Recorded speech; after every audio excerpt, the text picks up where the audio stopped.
Bueno, ahora vamos a pasar a ver directamente a los patógenos uno por uno, ¿sí?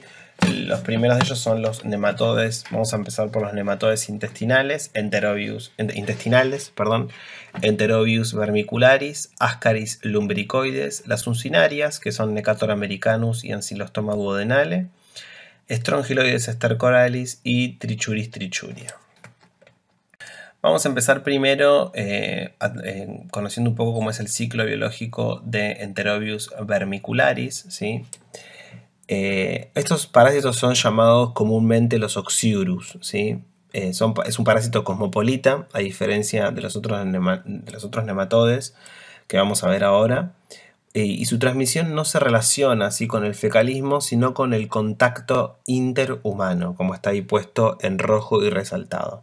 Y las condiciones muchas veces de hacinamiento y falta de higiene personal, ¿sí? Las infecciones por estos Oxyurus es altamente contagiosa y altamente prevalente en nuestro país.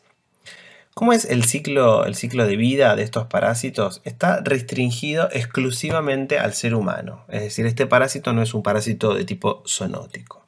El hombre, que está representado en... Vamos a arrancar por el cuadrito, el numerito que dice 2, ¿sí? El hombre se infecta al ingerir los huevos larvados, ¿sí? Que fíjense que tienen ya una larva en su interior, que se encuentran contaminando el ambiente. La inhalación muchas veces de estos huevos se ha también postulado como una posible vía de infección. Los principales vehículos del huevo de los Oxyurus son generalmente son las manos, ¿sí? Se pueden encontrar los huevos abajo de las uñas, que quedan muchas veces luego del rascado de la región perianal. Y a partir de ahí pueden contaminarse también otros objetos, ¿sí? Como juguetes de los chicos, o causar también muchas veces autorreinfecciones por el ciclo ano-mano-boca. Los pijamas, las sábanas y el polvo de las habitaciones también son frecuentes fuentes de transmisión. Estas larvas llegan al duodeno, ¿sí? Estos huevos llegan al duodeno si se liberan. Y se liberan las larvas y se desarrollan adultos, machos y hembras, que se localizan en el ciego, ¿sí? Estos parásitos tienen como un nicho final el ciego, diferenciándose en machos y hembras ahí. Como los adultos se liberan muchas veces de manera espontánea, pueden servir como elemento diagnóstico, ¿sí? Es por eso que ver un parásito, un nematode que tenga ese tamaño y que se encuentre en la región perineal, muchas veces nos puede llegar a servir para llegar a un diagnóstico. Por lo que es relevante conocer las estructuras y el tamaño, ¿sí? Se dan cuenta, y diferenciarlos, por ejemplo, de un Ascaris adulto o de la proglótide de una tenia. El macho muy raramente se los encuentre porque generalmente mueren luego de la cópula y es eliminado a través de la materia fecal. Las hembras, ¿sí? Que están ya repletas de huevos, migran hacia el orificio anal durante la noche y en sus márgenes, en los márgenes del orificio perianal, eliminan, en la región perianal, ¿sí? Alrededor del ano eliminan los huevos, junto con una sustancia pegajosa, ¿sí? Como una sustancia cementante, que adhiere a los huevos temporariamente en esa región. Los huevos son ovoides, ¿sí? Fíjense que tienen esa forma media ovoide, son como medios alargados, con una cara plana y la otra más convexa, tienen tipo forma de D, de letra D, miden de 50 a 60 micras de largo por aproximadamente 30 micras de ancho y poseen una envoltura formada por una capa externa que es más o menos relativamente gruesa, ¿sí? La larva que se forma en su interior lo hace rápido, ¿sí? El huevo se elimina, no se elimina larvado, pero la larva que se desarrolla dentro de ese huevo lo hace aproximadamente a las 5 o 6 horas, lo hace rápidamente. Y lo hace porque está cerca de la temperatura corporal, convirtiéndose en 6 horas el huevo de este nematode en infectante. Como muchas veces esa sustancia que se adhiere al huevo, que tiene el huevo al adherirse que libera la hembra para adherirlo a la región perianal, ¿sí? Se seca, ¿sí? En ese tiempo, y por eso el huevo puede terminar diseminándose por la ropa o por el ambiente. Entonces, ¿cuál es la acción patógena? Fíjense, ahí vemos adultos alrededor de la región perianal. ¿Cuál es la región patógena? ¿Cuál es la acción, perdón? ¿Cuál es la acción patógena de estos adultos y de los huevos de enterobius vermiculares? Producen molestias, prurito anal por la migración del adulto, de la hembra, ¿sí? Que generalmente sale por la noche a pegar los huevos alrededor de la región perianal. Pueden llegar a producirse infecciones bacterianas de tipo secundarias, ¿sí? por el prurito y por el arrastre de bacterias que puede llegar a producir la hembra una vez que va a poner los huevos. Inflamación secundaria a reacciones por rascado y sobreinfecciones bacterianas, y puede llegar también a ocurrir una reacción de hipersensibilidad de tipo 1 produciendo prurito de tipo nasal y también anal por los antígenos de los adultos y de los huevos, ¿sí? Es decir, este parásito también puede llegar a producir alteraciones del sueño, ¿sí? Muchas veces los niños sufren de tipo insomnio, ¿sí? están irritados, etc. Hay que tener presente que los síntomas digestivos, los dolores abdominales y los trastornos del tránsito no son frecuentemente observados en estos parásitos.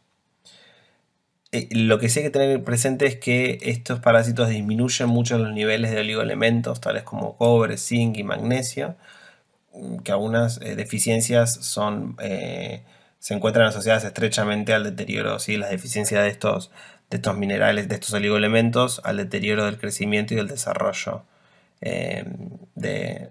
también de la respuesta inmune y de la capacidad intelectual de muchos niños y niñas.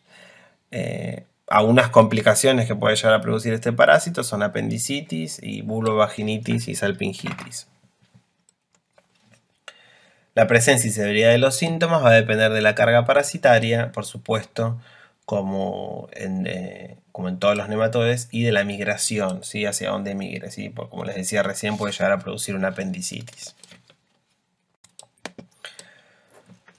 Bueno, ahora vamos a pasar a ver los geolmintos, ¿sí? Los geolmintos son nematodes intestinales que se transmiten por el suelo, ¿sí? Las formas infectantes de los geolmintos, sean los huevos de estos nematodes o las larvas, desarrollan en el suelo contaminando con heces humanas cuando existen condiciones de humedad, temperatura y riqueza de detritus orgánicos adecuadas para la sobrevida y la maduración y el desarrollo, ¿sí? Los huevos o las larvas son eliminados en las heces y contaminan el suelo, y para ser infectivos requieren sí o sí de un periodo de desarrollo en el piso, es decir, en el suelo, y esto también va a depender mucho de las condiciones y de la composición de los diferentes suelos.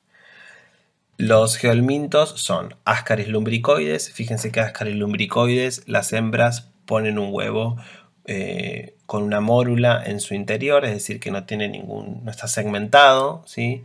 Que la cáscara del huevo es gruesa y debe atravesar un tiempo en el ambiente para desarrollar una larva en su interior, que es el estadio infectante que va a ingresar por vía oral.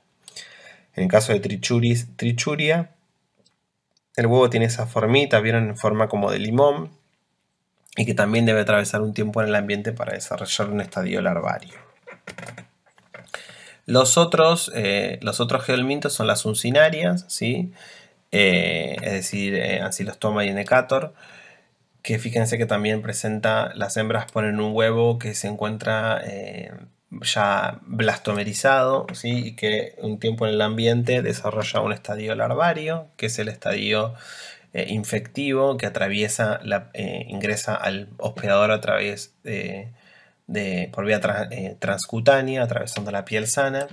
Y el caso de Strongyloides stercolaris, que las hembras paren directamente, se encuentran, digamos, en el ambiente de las larvas, y los estadios infectivos son los estadios de L3, que tienen una particularidad en el ciclo que vamos a detallar un poco a continuación. ¿Qué es el ciclo de luz y cuál es la acción patógena de las larvas de Ascaris lumbricoides, uncinarias y Strongyloides stercoralis? Es decir, Ascaris lumbricoides, las uncinarias, ¿sí? Y Strongyloides stercoralis son los únicos nematodes y geolmintos que producen ciclo de luz. El ciclo de luz involucra, es decir, el pasaje de larvas por el pulmón Y este pasaje puede inducir, digamos, daño asociado a la hipersensibilidad de tipo 1, que se puede manifestar con sintomatología pulmonar y eosinofilia, ¿sí? La sintomatología más característica asociada a la acción patógena es la que se conoce como síndrome de Loeffler, ¿sí? El proceso que desencadena la acción patógena en las larvas del pulmón vendría a tener así como los siguientes pasos, ¿sí? El establecimiento de las larvas en el pulmón, con una acción traumática inicial con ruptura de capilares y de la pared alveolar, inducción de la respuesta T helper tipo 2 por antígenos larvarios, luego reacción tóxico-alérgica e inflamatoria asociada, y luego la observación de sintomatología de tipo hipersensibilidad de tipo 1, ¿sí?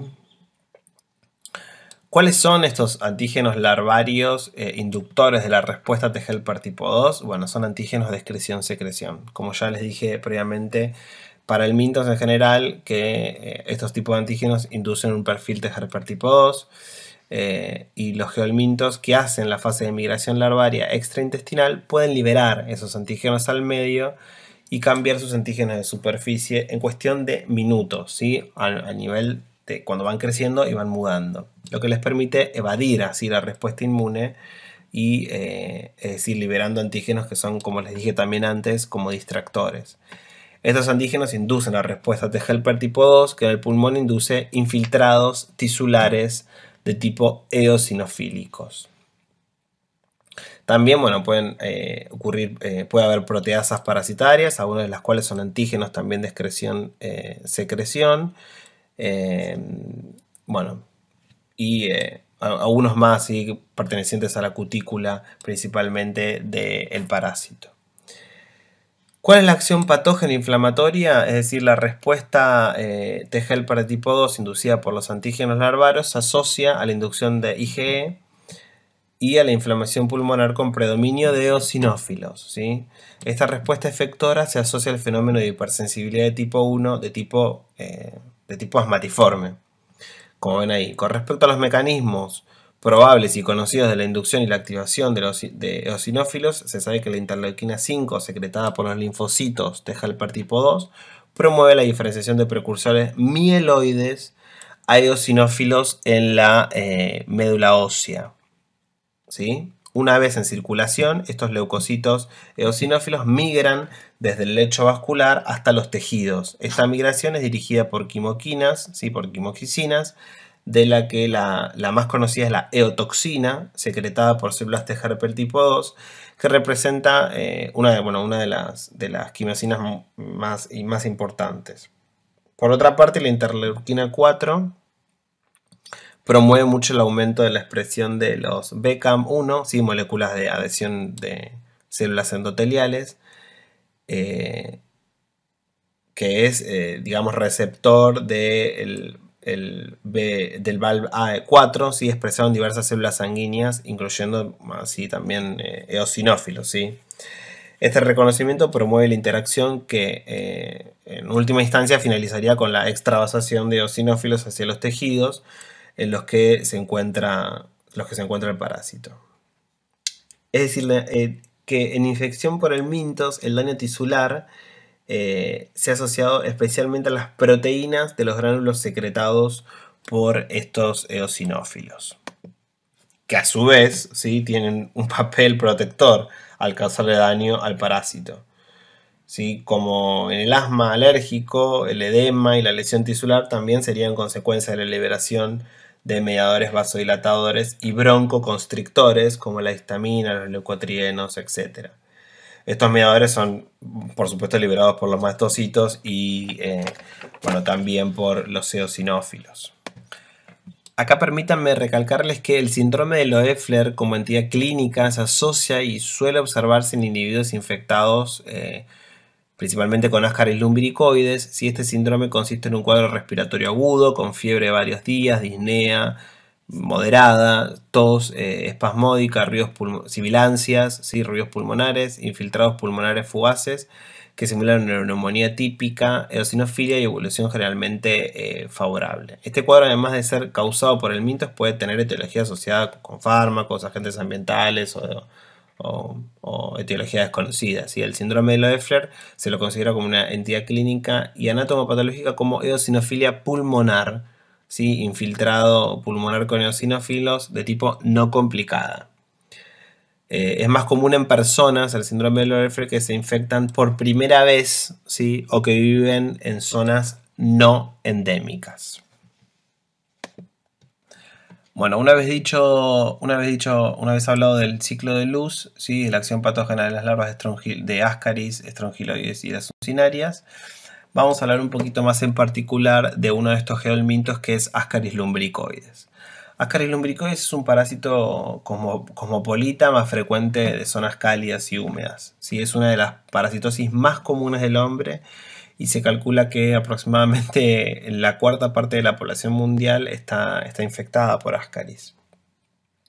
Los grupos más prevalentes son generalmente niños en edad preescolar y escolar y se encuentran íntimamente relacionados con la desnutrición y en ella y con ella, es decir, con los lugares donde haya desnutrición comparten la distribución geográfica con mayor predominio principalmente en países tropicales. ¿Sí?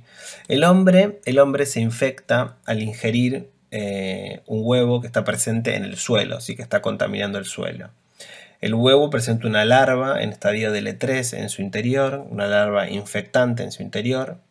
Es decir, que la forma infectante es un huevo con una larva en el interior y por lo tanto se transmite ingiriéndolo indirectamente a partir de la tierra o de agua contaminada con deposiciones, verduras que pueden estar regadas con aguas hervidas o también vectores mecánicos como moscas, cucarachas y también mediante la contaminación de manos, ¿sí? De las manos que esté contaminada con huevos que ya estén larvados y que se lleven a la boca o que manipulen también alimentos. ¿Sí? Este parásito no induce generalmente autorreinfección. Una vez que son ingeridos, es decir, que ingresan a través de vía oral, los huevos infectantes llegan al duodeno, donde son atacados por los huevos gástricos, dejando en libertad a esas larvas. ¿Sí? Estas larvas, que poseen gran movilidad, penetran en la mucosa duodenal, llegando a la circulación portal y dirigiéndose de allí, es decir, de la circulación portal al hígado, donde generalmente permanece un tiempo en el hígado. ¿Sí? 73 días, aproximadamente 3-4 días, permanecen migrando por el hígado y posteriormente continúan la migración hacia el corazón, pasando por los pulmones a través de la circulación pulmonar hasta llegar a los capilares pulmonares, donde se quedan atrapadas en esos capilares pulmonares. Allí las larvas van rompiendo el endotelio capilar y penetran en los alveolos. Ascienden a través del árbol bronquial hasta la faringe, lo que ya vimos previamente como ciclo de luz.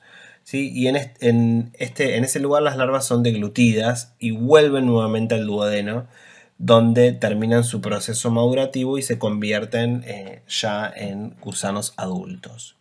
Los adultos, como vimos previamente, tienen una morfología de tipo cilíndrica, son blanquecinos, amarillentos o medios rosados, y como los adultos de los nematodes en general, están recubiertos por una cutícula, etc. Poseen un aparato reproductor sumamente desarrollado, que ocupa casi 2/3 de la cavidad corporal del parásito. Son parásitos grandes, ¿sí? Recuerden que pueden llegar a medir hasta 30 centímetros. Lo importante es que sepan es que los gusanos no se adhieren, ¿sí? a la pared intestinal. ¿Sí? Habitan simplemente en la luz del intestino. Es decir, que absorben los nutrientes que consume el propio hospedador. ¿Sí? Y evitan ser arrastrados por el peristaltismo intestinal por la potente musculatura que tienen. Es decir, las hembras tienen una capacidad de depositar huevos muy alta, tienen un potencial biótico alto, pueden poner hasta 250.000 huevos por día. Y los vermes estos pueden vivir hasta 2 años. ¿Sí? Y el periodo de transmisibilidad se mantiene mientras vivan, ¿sí? Mientras las hembras de estos parásitos pueden ser fecundadas. ¿Sí?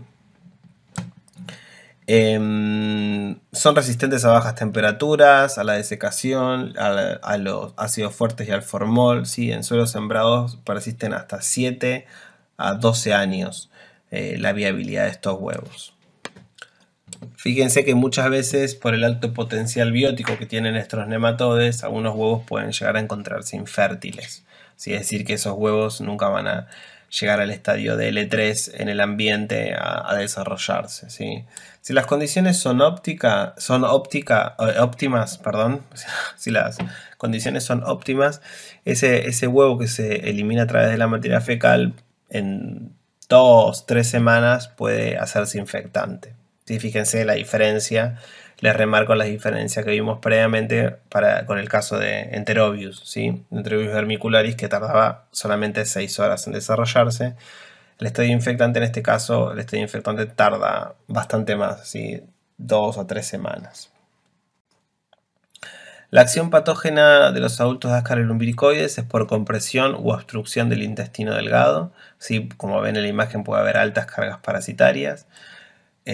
Además, estos parásitos se alimentan de los nutrientes que llegan en el intestino delgado al hospedador, ¿sí? Es decir, que compite por el consumo de nutrientes. Presentan péptidos proteolíticos con actividad en tripsina y antripepsina, que son la ascarasa. Y porque puede llegar a haber infecciones, también la acción patógena es por infecciones bacterianas secundarias. Puede llegar a dar apendicitis, también por migraciones de tipo erráticas, ¿sí? También recuerden que estos parásitos pueden llegar a producir de manera indirecta una hipersensibilidad de tipo 1, ¿sí? Las larvas que inducen daño, principalmente de manera indirecta, y el estadio adulto lo hace entonces por la acción mecánica, ¿sí? Directa. Digamos, es el mecanismo más relevante de todo.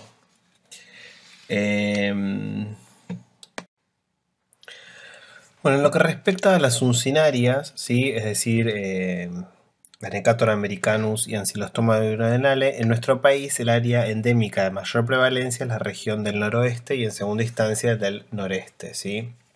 Recuerden que ahí, como ven en ese cuadrito donde habla de los adultos que se encuentran en el intestino delgado, que hay un dimorfismo sexual evidente, ¿sí?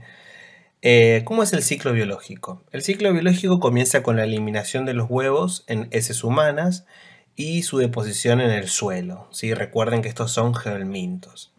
El crecimiento larvario está favorecido particularmente para este parásito en suelos de tipo arenosos y húmedos, ¿sí? Con una temperatura óptima de entre 20 a 30 grados centígrados. Con estas condiciones, ¿sí? Las larvas en 1 o 2 días se convierten en larvas rhabditoides, ¿sí? Este tipo de larvas rhabditoides son las que ven ahí que dice larva rhabditoide eclosiona, ¿sí? Que tienen un esófago que parece tener forma como de reloj de arena, ¿sí? Estas larvas son larvas en estadio de L1. Estas larvas rhabditoides se alimentan de lo que está en el suelo, ¿sí? De detritos orgánicos, y experimentan 2 mudas más, ¿sí? Después de 5 o 10 días se convierten en larvas filariformes, ¿sí? Fíjense que el esófago, el extremo anterior de esas larvas, es diferente, ¿sí? Es decir, cálice de bulbo esofágico. Esas larvas son las larvas L3 que no pueden alimentarse más, ¿sí? En el suelo no tienen el esófago preparado para poder alimentarse de detritos orgánicos, por lo cual, es decir, tiene que maximizar sus posibilidades de encontrar a un hospedador. Esta larva penetra en la piel, ¿sí? De forma activa, y en este momento elimina la capa externa, modificando sus antígenos de superficie como un mecanismo de evasión. Esta penetración puede causar dermatitis, ¿sí? Muchas veces, fíjense que está ahí el pie dibujado, muchas veces puede llegar a producir dermatitis y prurito a nivel local. Esta larva migra a través de la dermis, va migrando a través de la dermis para entrar a circulación sanguínea hasta llegar a los pulmones, ¿sí? En un plazo aproximadamente de 10 días. Una vez que encuentran los pulmones, ¿sí? Estas uncinarias penetran los alvéolos y son llevadas, es decir, suben al árbol bronquial y son deglutidas, ¿sí? Por medio de la acción ciliar a través de las vías respiratorias. Son deglutidas, llegan al destino final, que es el intestino delgado. Tienen como localización final las uncinarias, el intestino delgado. Bueno, recuerden que todo este proceso que les acabo de nombrar involucra así el ciclo de luz. Los huevos tienen que permanecer en el suelo una vez que son eliminados para que se desarrolle esa larva rapidiforme, ¿sí? Rapitoide, perdón, rapitoide. Este desarrollo puede durar de 1 a 35 días dependiendo de las condiciones del suelo y de la temperatura, ¿sí? A las cuales se enfrente ese huevo y esas larvas. Las larvas 3 no tienen mucha vida en el suelo, por lo cual ponen en marcha todo lo que tienen a su alcance para poder conectarse con el hospedero. Tienen tigmotropismo positivo, ¿sí? Fíjense en el medio del ciclo biológico que habla del tigmotropismo, del termotropismo y del geotropismo negativo. Estas larvas tienen tigmotropismo positivo, ¿sí? Tienden a adherirse a objetos con los cuales hacen contacto. Tienen hidrotropismo positivo, es decir que es la facilidad que tienen estas larvas de ser atraídas histotropismo positivo, que es la facilidad que tienen las larvas de ser atraídas por los tejidos, penetrándolos y caminando en su espesor, ¿sí? Es decir, percibiendo al huésped, ¿sí? De ahí que muchas veces también se pueden llegar a infectar otro tipo de hospedadores como hospedadores paraténicos. Y tienen termotropismo positivo, ¿sí? Que consiste en dirigirse a lugares con mayor temperatura que el medio en el que viven, siempre que sean húmedos. O sea que además tienen hidrotropismo positivo, ¿sí? Y el geotropismo es de tipo negativo, ¿sí? Por lo que se alejan del suelo, ¿sí? Siempre intentan estar encima de hojas o de piedritas, lo que sea. Rápidamente estas larvas se desecan, ¿sí? Si están expuestas a la luz del sol de manera directa. Siempre el enemigo número 1 de las larvas de los nematodes es la desecación, ¿sí? ¿Cuál es la acción patógena, ¿sí? De los adultos de las uncinarias, ¿sí? Lo que causan este tipo de uncinarias son anemias, ¿sí? Anemias ferropénicas, hipocrómicas y microcícticas, ¿sí? Las causas de esta anemia son múltiples. Primero, la acción traumática por la fijación a la mucosa del intestino delgado y a la acción de las piezas bucales, ¿sí? De placas o dientes que puedan llegar a presentar placas contractes en el caso de Necatur y dientes en el caso de ancilostoma. Rompe las arteriolas y las válvulas a lo largo de la superficie luminal del intestino, haciendo que haya una pérdida de sangre. En las úlceras producidas por los parásitos se producen congestiones y hemorragias, ¿sí? Favorecidas por las sustancias, además anticoagulantes, que secretan estos parásitos a través de sus cápsulas bucales. La pérdida de sangre se produce cuando el ORM usa su aparato bucal para fijarse en la mucosa y su mucosa intestinal y es decir, contraen la musculatura esofágica para crear presión negativa y succionar. Además, es decir, pueden llegar a extraer de manera diaria unos 0,67 centímetros cúbicos de sangre por adulto, ¿sí? Por nematode. Además, estos parásitos consumen proteínas, ¿sí? Proteínas séricas, hierro y hemoglobina, ¿sí?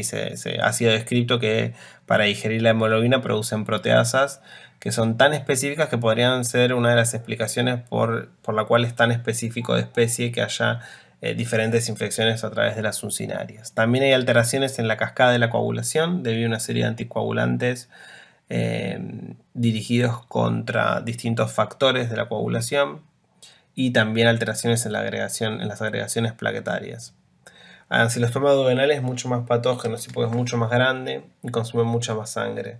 y puede llegar a producir retardos en el crecimiento y retardos de tipo cognitivos. Las manifestaciones clínicas se observan en infecciones masivas, ¿sí? Ya que habitualmente, más allá de todo lo que venimos exponiendo, son infecciones de tipo, ¿cómo se llama? De tipo asintomáticas, como muy bien dice en el recuadro.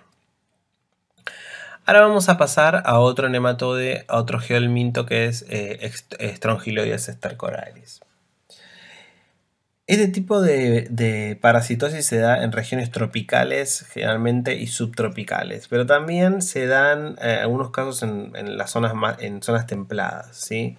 Con más frecuencia se encuentra en zonas rurales de climas cálidos, en nuestro país principalmente en la región del norte, Salta, también en la Mesopotamia, Corrientes, Entre Ríos, Misiones.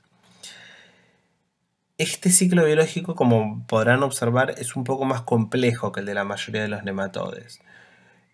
Porque altera entre ciclos biológicos de vida libre y ciclos biológicos parasitarios. Y además porque tiene por la potencial autoinfección que puede llegar a ocurrir y la multiplicación de estos parásitos en el hospedador. Hay dos tipos de ciclos, como ven ahí, ¿ven? Dice que está representado más en rojo, ¿sí? Es el ciclo de vida libre, donde las larvas rhabditiformes pasan a las heces desde el ciclo parasitario, ¿sí? Que se ve desde el otro lado, del lado que está representado en azul, y pueden mudar 2 veces y convertirse en larvas infectantes filariformes. Repito, esto de filariformes y rhabditiformes por el tipo de esófago que tienen las larvas. O mudan, es decir, si mudan 2 veces se pueden convertir en larvas de tipo filariformes, o mudar 4 veces y decir desarrollarse machos o hembras adultas que viven, se aparean y producen huevos de las que nacen larvas de tipo rhabditiformes. Estas larvas rhabditiformes a su vez pueden convertirse en una generación de adultos de vida libre, ¿sí? Como se representa en la figura, o se convierten en larvas de tipo filariformes. Si estas larvas se convierten en larvas filariformes, son infecciosas, ¿sí? Son larvas parasitarias sí o sí y deben encontrar a un hospedador. Las larvas filariformes penetran a través de la piel, ¿sí? Por vía percutánea a través de la piel del ser humano para iniciar el ciclo parasitario. Esas larvas filariformes se encuentran en el suelo, contaminando el suelo, que ese suelo tuvo que haber estado contaminado con materia fecal humana, penetran en la piel y son transportados a los pulmones, ¿sí? Hacen el ciclo de luz, donde penetran en los espacios alveolares que se llevan se llevan a través del árbol bronquial, ¿sí? A la faringe, se degluten y luego llegan al intestino delgado. Es decir, la localización final es el intestino delgado. El intestino delgado mudan 2 veces y se convierten en gusanos adultos, ¿sí? Las hembras viven en el epitelio del intestino delgado y por partenogénesis, ¿sí? Es decir, de manera asexual, producen huevos que producen larvas de tipo rhabditiformes. Esas larvas rhabditiformes pueden pasar a las heces o pueden causar autoinfección, ¿sí? En la autoinfección las larvas se convierten en larvas infectivas. Se convierten en larvas infectivas rhabditiformes, de larvas infectivas rhabditiformes a filariformes que pueden penetrar en la mucosa, que pueden penetrar o en la mucosa intestinal, es decir, hacer una autoinfección interna, o en la piel de la zona perianal, es decir, lo que se denomina autoinfección de tipo externa. Para cualquiera de los dos casos, sea para el caso de la autoinfección interna, es decir, a partir de la mucosa intestinal o a partir de la mucosa perianal, las larvas filariformes pueden seguir la ruta que describí previamente, es decir, está llevando sucesivamente a los pulmones y a la bronquial, a la faringe y al intestino delgado nuevamente, donde maduran adultos o pueden difundir ampliamente o difundir ampliamente por todo el cuerpo.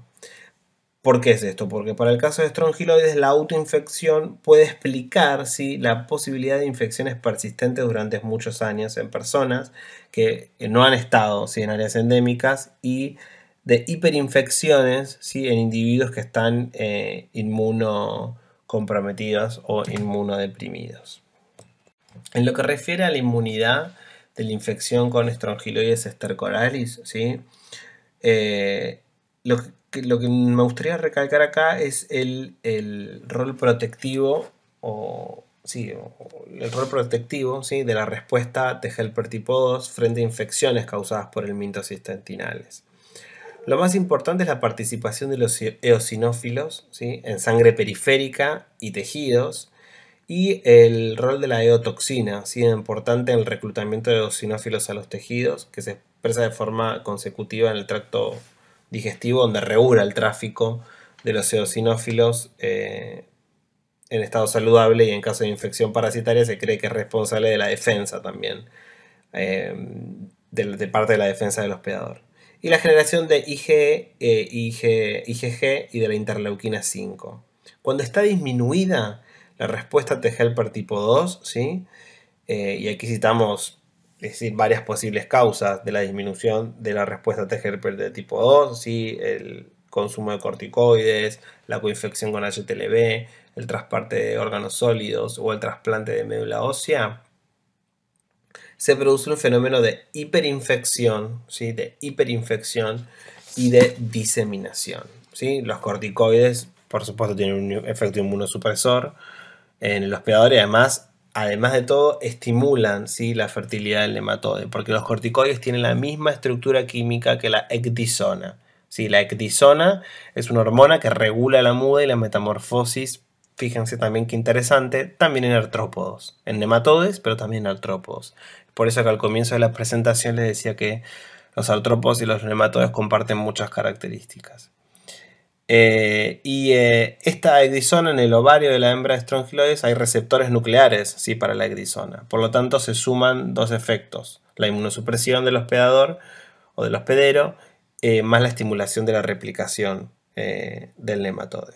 Bueno, después la coinfección con HTLV, ¿sí? Este es un retrovirus que infecta linfocitos y provoca disminución de la respuesta T helper tipo 2 con exacerbación de la respuesta T helper tipo 1 regulatoria.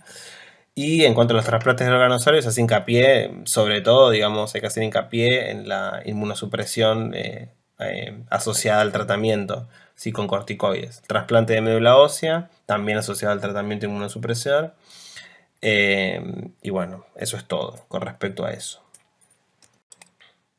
¿Cuál es la patogenia de los adultos y las larvas de Strongyloides stercoraris? Es decir, el daño en el individuo inmunocompetente va a estar dado por la carga parasitaria, ¿sí?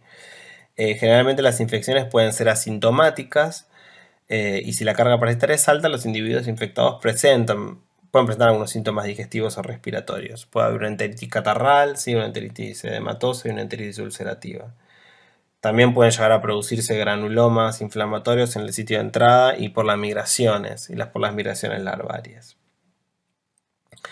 Pero lo más importante es en individuos inmunocomprometidos, ¿sí? En el caso de los individuos inmunocomprometidos la situación es diferente, porque se produce una hiperinfección, una diseminación, ¿sí? El daño va a ser directo principalmente, ya que el sistema inmune está fuera de curso y casi no hay respuesta inflamatoria, y las larvas y los adultos pueden tener localizaciones que son atípicas, y además de transportar sobre su cuerpo bacterias, ¿sí?, porque recuerden que están en el intestino, que podrían provocar infecciones bacterianas que son generalizadas, ¿sí? En cuanto a la respuesta indirecta, no hay, ¿sí?, porque no hay eosinofilia en estos pacientes, ¿sí? Entonces las manifestaciones clínicas en individuos inmunocomprometidos son el síndrome de hiperinfección e infección de tipo diseminada.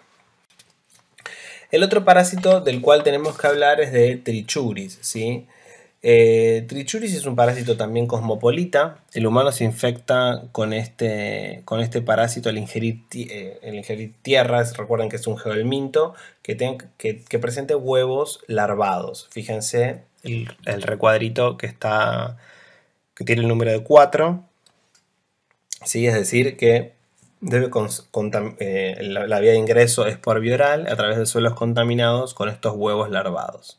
Los huevos eclosionan en el intestino delgado, donde sufren, es decir, el ablandamiento de las membranas y donde se liberan las larvas de primer estadio, las que penetran en las glándulas de Lieberkühn, en donde tienen un corto periodo de desarrollo, y luego esa larva vuelve a la luz intestinal y migran al intestino grueso, ¿sí?, donde se establecen como localización final, tienen el intestino grueso, donde el adulto se localiza en el ciego principalmente y en el colon ascendente. El macho y la hembra ahí se aparean, produciendo las hembras desde 3.000 hasta 20.000 huevos. Tienen un potencial biótico mucho menor, por ejemplo, que para el caso de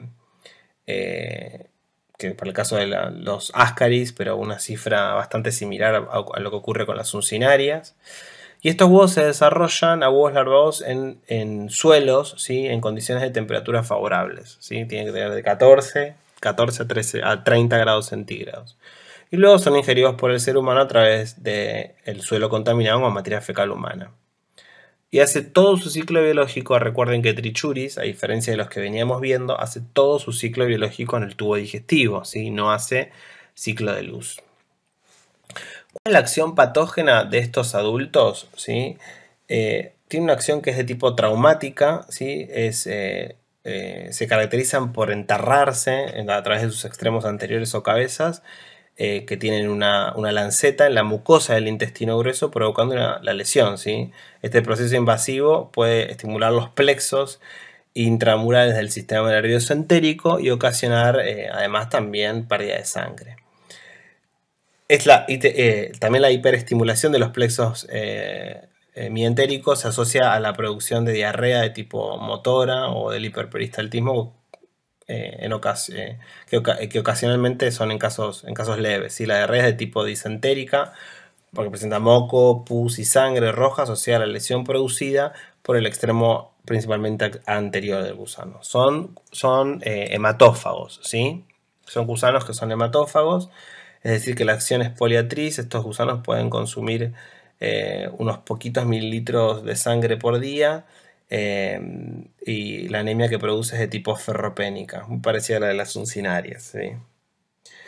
Es decir, la clínica relevante en infecciones masivas son en niños, donde produce disentería, anemia ferropénica, por la hemorragia que producen al introducir sus lancetas y por el consumo de sangre, y pueden llegar a producir hiperperistaltismo y desnutrición. Todo eso fue la parte que venimos viendo de nematodes, ¿sí? Todos estos que vimos hasta este momento son los correspondientes a los helmintos nematodes. Ahora tenemos que empezar a ver un poco los cestodes intestinales. Están representados en los de importancia médica por Taenia saginata, Taenia solium y Menolepis nana. ¿Cómo es el ciclo biológico de Taenia saginata? ¿Sí? A través de la materia fecal, ¿sí?, del ser humano, se eliminan las proglótides, que recuerden que las proglótides para el caso de Taenia saginata son más largas que anchas, y estas proglótides grávidas están repletas de huevos. De estos huevos pequeños que vimos al principio de la presentación, ¿sí?, que pueden llegar a medir 40 micras y que recuerden que son inmediatamente infectantes. Estas proglótides pueden detectarse, ¿sí?, fácilmente pueden detectarse en la materia fecal.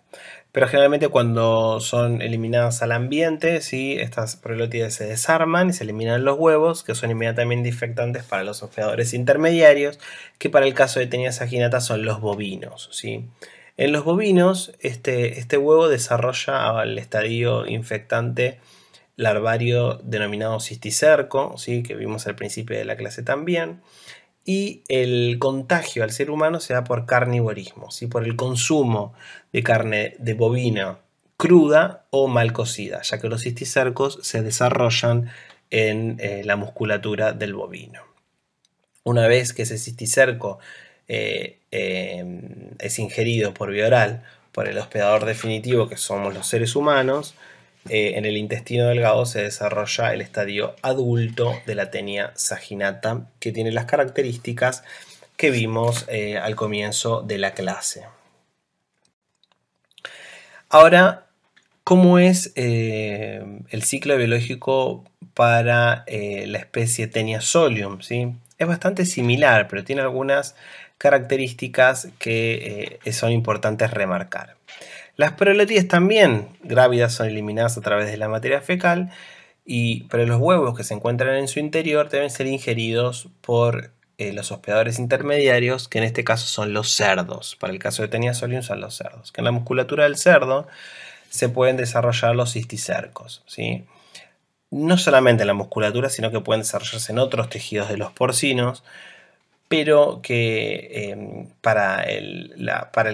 lo que nos interesa a nosotros como forma de contagio es los cisticercos que se encuentran dentro de la musculatura, ¿sí? Porque el contagio se da también por carnivorismo, por el consumo de carne de cerdo cruda o carne de cerdo mal cocida con cisticercos en su interior. Entonces, los seres humanos por vía oral nos contagiamos de esta parasitosis. Pero hay una particularidad en el caso de Taenia solium que no ocurre para el caso de Taenia saginata, que es que los seres humanos también podemos comportarnos como hospedadores intermediarios, ¿sí? Es decir, que los seres humanos no solamente nos contagiamos al consumir carne de cerdo crudo mal cocida, sino que nos podemos contagiar también al consumir los huevos que se encuentran en la materia fecal de los seres humanos, ¿sí? Estos huevos pueden estar contaminando, por ejemplo, frutas, verdura, el agua, o también puede haber autoinfecciones por el ciclo ano-mano-boca, ¿sí? Como bien dice ahí, cisticercosis producida por Taenia solium, fecalismo o autoinfección.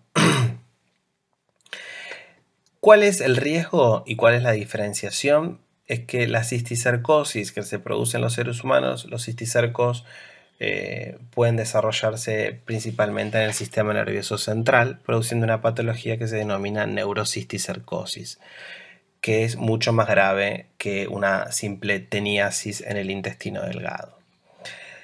Es por eso que es muy importante poder diferenciar una proglótide de Taenia solium de una proglótide de Taenia saginata, como les comentaba también al principio de la clase. Con respecto a la acción patógena de los adultos de las dos tenias en el intestino delgado, tenemos irritación de la mucosa intestinal por fijación del Scolex, ¿sí? En el caso más puntual de Taenia solium, recuerden que el Scolex de Taenia saginata es inerme, no presenta ganchos.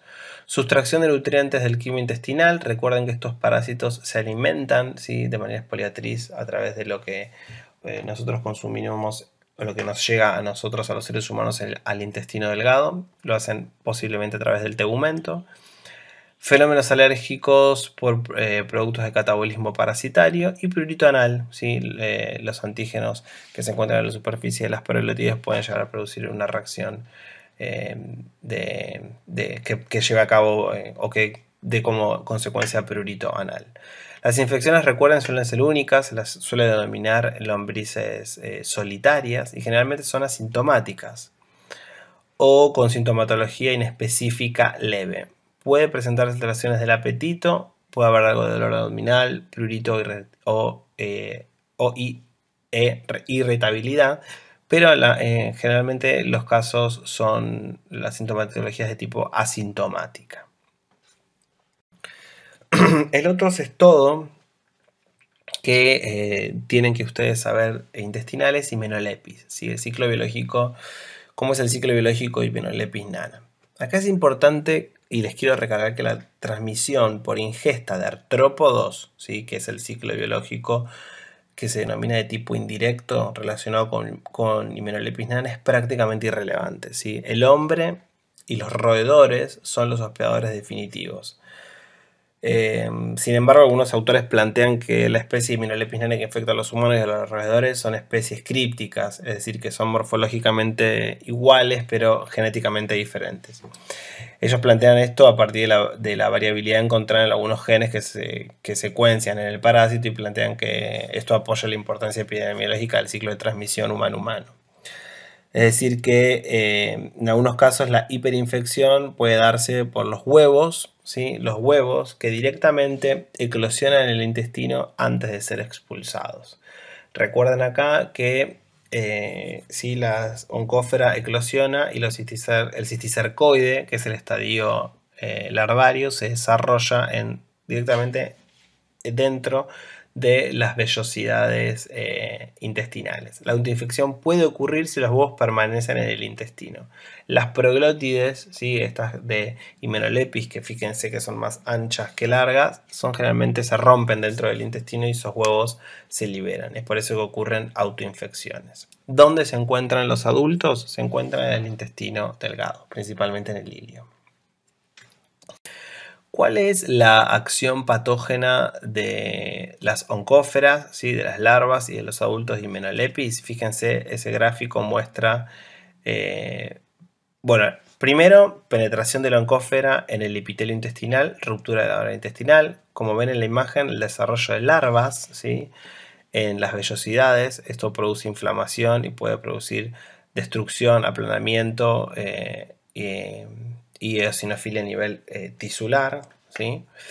Irritación de la mucosa intestinal por fijación del escólex, para el caso de los escoles de los adultos, ¿sí? Para el caso de Hymenolépis, los adultos presentan un rostelo con una corona de ganchos, y fenómenos alérgicos por productos del catabolismo parasitario. ¿Sí? Las infecciones múltiples que afectan principalmente a niños, eso es importante remarcar, y manifestaciones clínicas en infecciones masivas pueden dar dolor epigástrico, meteorismo, diarrea malabsortiva y pérdida de peso. Creo que con esto terminamos la parte de Hymenolépis, ¿sí? Como para hacer un resumen final de los diferentes mecanismos de transmisión de los helmintos intestinales, podemos decir, para lo que refiere a en algunos estodos, ¿sí? Para el caso de Taenia solium y Taenia saginata es por carnivorismo, ¿sí? Para el caso de Taenia solium uno debe consumir carne de cerdo contaminada con cisticercos, cruda o mal cocida, y para el caso de Taenia saginata, carne bovina cruda o mal cocida. Recuerden que para el caso de la cisticercosis porcina, es decir, la cisticercosis humana, ¿sí? Producida por el consumo de huevos de Taenia solium, este contagio puede darse por el ciclo ano-mano-boca, igual que lo que ocurre con la Enterobius vermicularis y con Hymenolépis nana, así que es como una autoinfección, y muchas veces también por verduras crudas contaminadas, ¿sí? O mal lavadas con huevos, ¿sí? Contaminadas con huevos de Taenia solium, es decir, contaminadas con materia fecal humana. ¿Cuáles son las formas de contagio? Recuerden de algunos nematodes, ¿sí? Recuerden que algunos nematodes que denominábamos geohelmintos, que necesitaban sí o sí atravesar una fase de su ciclo a través del piso, ¿sí? Que son Ascaris lumbricoides y Trichuris trichuria, ¿sí? Que ingresan por vía, el contagio es a través por vía oral, ¿sí? Con suelos contaminados con materia fecal humana.